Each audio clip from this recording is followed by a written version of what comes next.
Hello everyone. तो आज जो हम जिस टॉपिक पर बात करने जा रहे हैं वो है कार बाइंग के ऊपर। अगर आप प्रोफेशनली ट्रेडिंग करते हैं या आपके कोई अदर बिजनेस हैं तो आपको कार बाइंग कैश पे करनी चाहिए या ईएमआई पे करनी चाहिए। अब मेनली इसके दो ही टाइप हैं, या तो आप कैश फुल पेमेंट करके कार परचेज कर लो या फिर आप ईएमआई पे कार लो। तो ईएमआई पे कार लेने के क्या एडवांटेज हैं, आज इस पे बात करेंगे। उसके बाद आपको क्लियर हो जाएगा कि आपको कैश में कार लेनी है या फिर ईएमआई में लेनी चाहिए, क्या आपके लिए प्रॉफिटेबल रहने वाला है। वीडियो को लास्ट तक ध्यान से देखिए, आपको पूरे जो भी डाउट है इससे रिलेटेड पूरे क्लियर हो जाएंगे। तो एग्जाम्पल के लिए हम कार लेते हैं, एक स्टार्टिंग प्राइस की कार ले लेते हैं टाटा टियागो, जो कि मिडिल क्लास फैमिली जो जनरली अफोर्ड कर सकती है। हायर रेंज में कार उससे ज़्यादा रिलेट नहीं कर पाएंगे। तो हमें एक बिगनर जो हैचबैक गाड़ी होती है, एक अच्छी डिसेंट सी गाड़ी टाटा टियागो का जो टॉप मॉडल, उसको कंसीडर करके चल रहे हैं। तो अगर इस अभी हम एक जनरली लेके चल रहे हैं, इसका जो टॉप वेरिएंट, इसके अगर प्राइस की बात करें तो ये ऑलमोस्ट अननोन प्राइस, ये हमारे डिस्ट्रिक्ट के प्राइस हैं, तो ये ऑलमोस्ट 9 लाख के आसपास ये अननोन प्राइस इसके पड़ रहे हैं। अगर इसकी ईएमआई अगर इसकी ईएमआई की बात करें तो 17,000 के आसपास इसकी मंथली ईएमआई पड़ रही है। तो हम इसका एग्जांपल लेके चलते हैं और उसकी कैलकुलेशन देखते चल गए।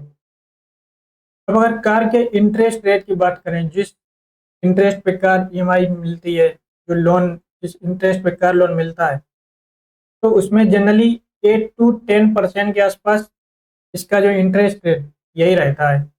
कहीं कहीं 8%, 9% या 10%, जनरली 10% के नीचे ही आपको मिल जाएगा।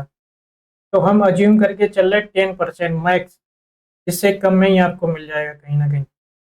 तो कैलकुलेशन के लिए हमने 10% यहाँ पे ले लिया है। इसको हम इजी कैलकुलेशन के लिए डायरेक्ट 9 लाख कर लेते हैं, ये कैलकुलेशन इजी रहेगी। अब इसमें हम एज्यूम करके चल रहे 20% डाउन पेमेंट आप करेंगे। तो अगर 20% कर दी तो आपको 1,80,000 के आसपास डाउन पेमेंट करनी पड़ेगी। तो टोटल गाड़ी की जो वैल्यू है वो 9 लाख के आसपास है, इसमें 1,80,000 आपके चले गए। तो अब आपके पास जो बचा है कैपिटल, वो बचा है 7,20,000। अब इसका हम टाइम पीरियड लेके चल रहा है 5 ईयर की, जनरली एवरेज 5 ईयर ही लोग प्लान करते हैं। तो 5 ईयर यहाँ पे टाइम पीरियड लेके चल रहे हैं। तो अगर इसकी अब मंथली ईएमआई निकालें, क्योंकि आपने 20% यहाँ पेमेंट कर दी है, तो 7,20,000 ये आपको लोन कराना पड़ेगा। तो अगर इसकी ईएमआई निकालने चाहें तो इसकी ईएमआई निकालने के लिए हमको एक कैलकुलेटर चाहिए होगा। अगर इसकी monthly EMI 5 year time period हो गया, तो जो हमारी मंथली ईएमआई निकल के आई वो 15,000 के आसपास आई है। 15,300 मोटा मोटा एक लेके चल रहा है। तो ये आपका टोटल अमाउंट ये निकल के आया। इंटरेस्ट जो पड़ेगा वो ये निकल के आया आपके सामने, 2 लाख के आसपास इंटरेस्ट होगा। अब इसको यहाँ पे हम नोट डाउन कर लेते हैं, 15,300 के आसपास ये हमारी मंथली ईएमआई निकल के आई है। तो जो हमारी मंथली ईएमआई आई है ये हमें हर मंथ पे करनी होगी, तो हम सिक्योर होके चलेंगे। जो हम कैपिटल बचा रहे हैं उसमें से हम 3 मंथ की ईएमआई, मिनिमम 3 मंथ ईएमआई, अगर इसका 3 मंथ ईएमआई निकालें तो 15,000 के आसपास यहाँ पे ये हम एक तरीके से सेफ्टी फंड लेके चलेंगे। बाई चांस कभी ईएमआई मिस हुई तो हम इसमें से निकाल के 3 मंथ की ईएमआई हम दे सकते हैं, जिससे लेट पेमेंट फीस वगैरह कोई चार्ज ना लगे। तो ये एक हमारा सेफ्टी फंड यहाँ पे निकल गया। तो हमारे पास जो कैपिटल थी जिसका हमने लोन किया था 7,20,000, इसमें से 50,000 हमने अपने सेविंग अकाउंट में डाल लिए कैश, जिससे कि कभी इमरजेंसी आए तो वहाँ से ईएमआई जाती रहे मिनिमम 3 महीने की। तो हमारे पास जो बचा है यहाँ पे 7,20,000 माइनस 50,000, तो ये ऑलमोस्ट 6,70,000 के आसपास ये हमारे पास नेट कैश बचा है। अब इस कैश का क्या करना है, ये अब यहाँ पे ध्यान देने वाली बात है। अब ये जो हमारा कैश बचा है, इसको हम अपने डीमैट अकाउंट में डालेंगे। अब यहाँ पे आपकी ट्रेडिंग स्किल काम आने वाली है। तो इसीलिए स्टार्टिंग में हमने कहा था ये वीडियो या तो जिनका बिजनेस है, जो मंथली 2% से लेके 10%, 12% के आसपास जो मार्जिन निकाल लेते हैं, तो उनको कार परचेज ईएमआई पे ही करनी सही रहेगी। कैश आपने दे दिया तो वो तो कैपिटल सडन ड्रा डाउन हो गया, उसका आप कहीं उसका आप कहीं यूज भी नहीं कर सकते। इसीलिए उनके लिए स्टार्टिंग में हमने पहले ही कहा था। तो यहाँ पे इसको हम लाएंगे अपने डीमैट अकाउंट में। अब हम अज्यूम करके चल रहे हैं जो प्रोफेशनली ट्रेडिंग करते हैं वो मंथली 3 to 8% के आसपास ये रिटर्न निकाल लेते हैं। जनरली अगर अपनी बात करें तो पिछले लास्ट 1 ईयर का मंथली एवरेज रिटर्न मेरा 6.5% के आसपास रहा है। तो हम अज्यूम करके चल रहे हैं कि यहाँ पे जो अदर जो ट्रेडर्स लोग हैं वो भी 4 to 5% मिनिमम निकाल लेंगे। तो हम कंजर्वेटिव होके 4% लेके चल रहे हैं। 4% अगर रिटर्न कोई मंथली निकाल रहा है तो 4% रिटर्न यानी कि आप डेरिवेटिव में काम करें जाके ऑप्शन राइटिंग में यहाँ पे रेगुलर रिटर्न निकाले जा सकते हैं। कैपिटल पे 4% रिटर्न निकालते हैं मंथली, तो इसका कितना रिटर्न निकलेगा? तो इसमें यहाँ पे हम फार्मूला लगाएंगे, इसका 4% निकालना हमें। तो इसमें तो हम परसेंटेज में निकाल लेंगे।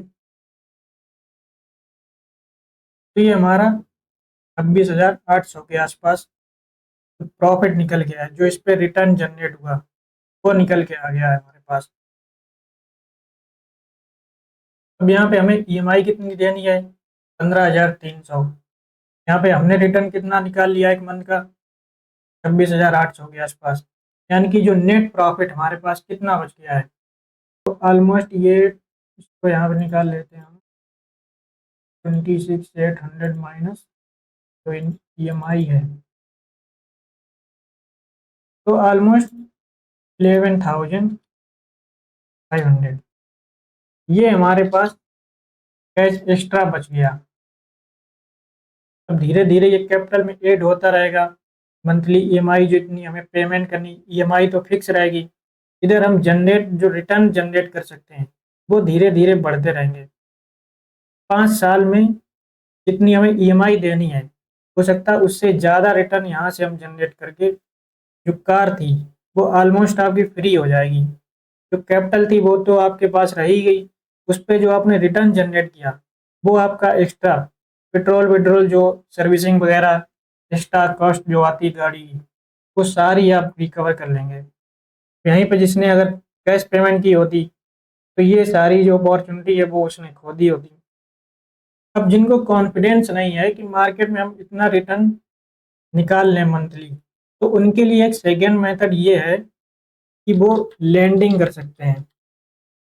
जो लोकल लैंडर वगैरह होते हैं आपकी सिटी में, जो ज्वेलरी वगैरह का काम करते हैं, तो वो ये अमाउंट छोटी छोटी अमाउंट को लैंड करते हैं।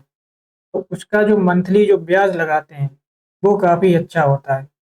वहाँ पे वो 2% से लेके 10% पर मंथ तक लोग लेते हैं। कुछ लोग कहेंगे 10% कौन देता है ब्याज? देते हैं। ये छोटे जो ब्याज होते हैं इन पे लोग काफ़ी हैवी इंटरेस्ट लगा के लोन वगैरह अवेलेबल कराते हैं। तो अगर आप मिनिमम 3% पे भी कहीं लैंडिंग कर देते हैं तब भी आपकी जो मंथली ईएमआई है वो ईजिली निकलती रहेगी। मान लो आपने कहीं 3% पे अपनी मनी किसी को लैंड दे दी, या फिर कोई मिल गया आपको कस्टमर के थ्रू, तो यहाँ पे अगर आप 3% रिटर्न जनरेट कर पा रहे हैं तब भी आपकी जो कैपिटल है उसके ऊपर अगर 3% निकालें हम, तो ऑलमोस्ट आएगा तो तब भी ये 20,000 के आसपास यहाँ पे आपका निकल गया। मतलब कि 5,000 के आसपास आपकी जेब में नेट प्रॉफिट आया। बाकी जो अदर कॉस्ट पेट्रोल वगैरह की वो सारी आपकी यहाँ से रिकवर हो जाएंगी। तो आई होप इस वीडियो से आपकी काफ़ी कुछ हेल्प हुई होगी। आगे आपकी जो कार परचेजिंग होने वाली है उसमें काफ़ी इम्पोर्टेंट रोल प्ले करेगा। तो अगर आपको इस वीडियो से थोड़ी सी भी नॉलेज मिली है तो इस वीडियो में आप एक लाइक ज़रूर दें। अगर आपको पसंद आई नॉलेज तो सब्सक्राइब भी करें, क्योंकि इंटरटेनमेंट कैटेगरी में तो काफ़ी लोग सब्सक्राइब करते रहते हैं, लेकिन इसी यूजफुल जो कंटेंट एजुकेशनल कंटेंट होता है उसको भी आप सब्सक्राइब करें, थोड़ा मोटिवेशन मिलेगा। तो आज की वीडियो में बस इतना ही, मिलते हैं नेक्स्ट वीडियो में। Thanks for watching.